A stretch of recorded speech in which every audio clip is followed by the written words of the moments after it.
The Xbox 360 is Microsoft's most successful games console, selling 84 million copies.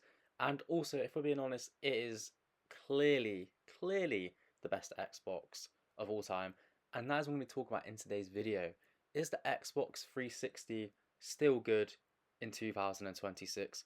Now, if you want to go out and buy a brand new Series X in 2026, you'd be spending over £600. Even a used one is over £400 for a console which doesn't really have a lot of good exclusives on, and like a lot of third party games now, if we're being honest, are trying to rip off consumers with just microtransaction here, microtransaction there.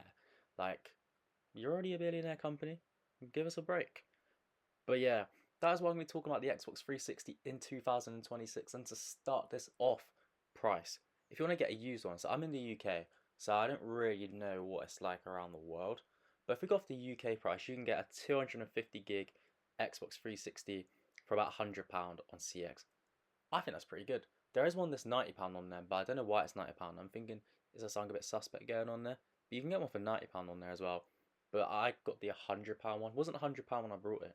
Granted, it was like 90 when I brought it. So it must have gone up a little bit. But like 250 gig with Xbox 360 games. I've used up 26 gig with like 20 odd games. Imagine now. That's like a game and a half in today's size. That is mental. So yeah, the price of it, incredible in today's market. And even games, right? So if you look at some of the games on there, you can get Halo 3 for £2.50. You can get Forza Motorsport 4 for like £3, something like that on CX. Like, the games are so ridiculously cheap. If you want to get the OG Black Ops, £8. If you want to get Fable 2, I think it's like £2.50. The games on the 360 now are so cheap. They are rising. Like, I saw Midnight Club, that's gone up quite a lot. That's gone from like £6 to £10 in the last year or so. GTA 4, that's gone up in price. I think that could be to do with GTA 6. But yeah, games are rising on it. But there's still so many games you can get for cheap. I mean, there's tons of games you can get for £1. You got like PGR3, Crackdown. Granted, a load of random games, but still £1. PGR3 is a good game as well. £1 for that game, that is a very good deal. Also, the Xbox 360 was when Microsoft were really popping off on exclusives, you know. That's when the likes of Halo and Gears of War were just at their absolute peak, if we're being honest. Like, the newer ones haven't really hit. I know they're not as popular as they used to be. I see a lot of criticism. Like, I know people weren't a big fan of their later games, especially on the Xbox One, like towards the end of the cycle. And I'm pretty sure the new Series X ones, I don't actually know how well they're doing, but they're not at that same heights as they were in like the late 2000s, early 2010s kind of time. I mean, Halo 3 was a massive game, and now you look at Halo, it's a bit irrelevant if we're being honest. But they don't just have that, they have some of the best Forzas of all time. Forza Motorsport 4 is an incredible game. That and Horizon 4 are the two best Forza games. So, Motorsport 4, incredible. Motorsport 3, another very good game. Forza Horizon, the original, great game. Like, that's three really good Forza games you get on the 360.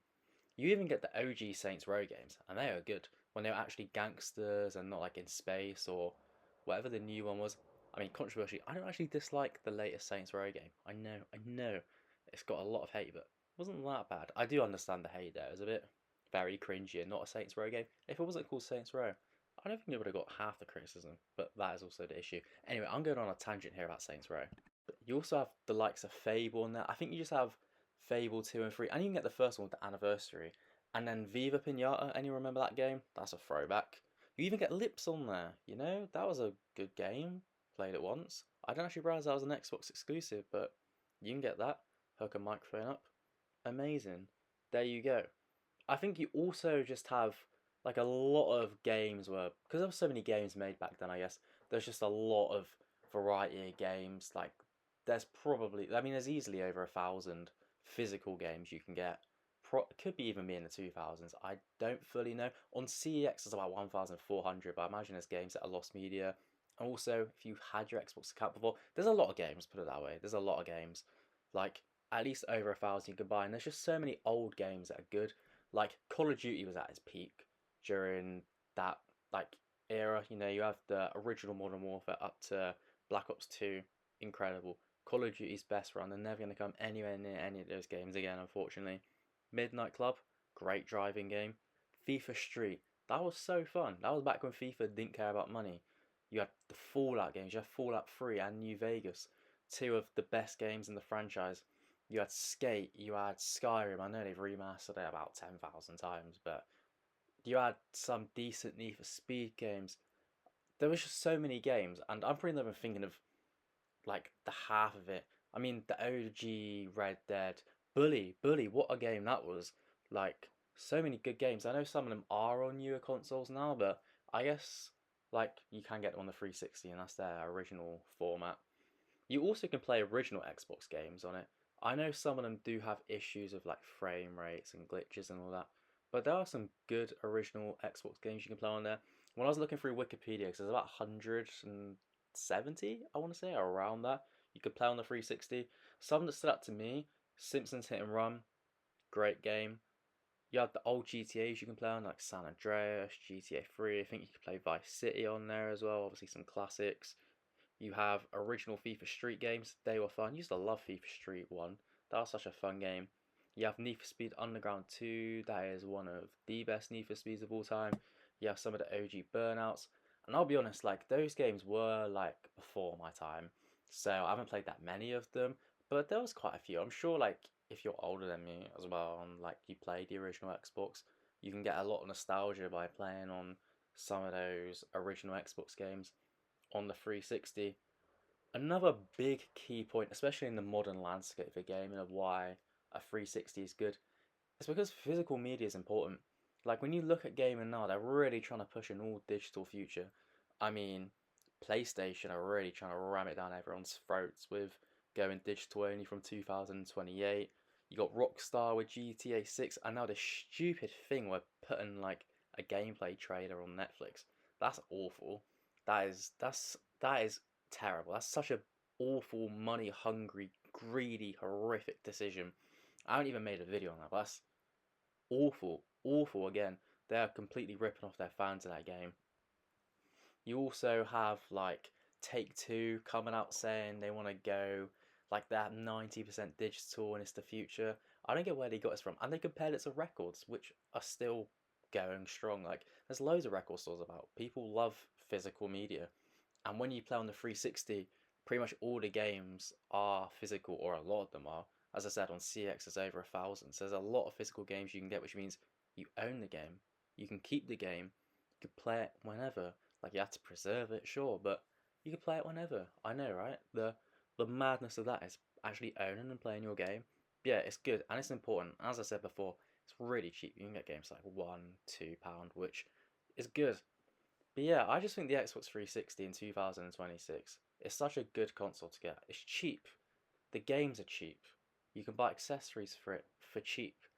And with modern gaming just get more and more expensive, less consumer friendly. I feel like now is the time to start going on more older consoles. And for me, I guess I get nostalgia from like the PS3 and Xbox 360 era because that was like the first consoles I really grew up on. That and the Wii. Like the PS2, I had one, but I was really young. So it was like I probably didn't get as much out of it as I could. But the 360 is a great console no matter what. Like even if you're like I don't know, a child, you can get enjoyment out of that, I'm sure. There's just so many good games on there. It's cheap, affordable. There's a lot of variety, a lot of classics. In 2026, I don't see a reason not to go on. Like, obviously, if you don't have the money, not that interested in games, don't like Xbox, that makes full sense. But overall, I think in 2026, the Xbox 360 is still a great console. It's great value for money, and the quality is good. A lot of games stand the test of time. So, yeah. But that is the end of today's video. Yeah, let me know what you think. Have you got an Xbox 360? If you do, like what games you playing? How's it going? You know, 'cause this is a great console. Yeah, if you've still made it this far, which thank you, because it's almost going on 10 minutes, you may as well subscribe because, well, just listen to me ramble on, get my words wrong, and just talk about the Xbox 360, which is a great console. So you may as well subscribe, you may as well like and comment. Maybe something nice, something constructive. Maybe nothing mean. Let's be nice. Yeah. I'll see you in another video. Bye.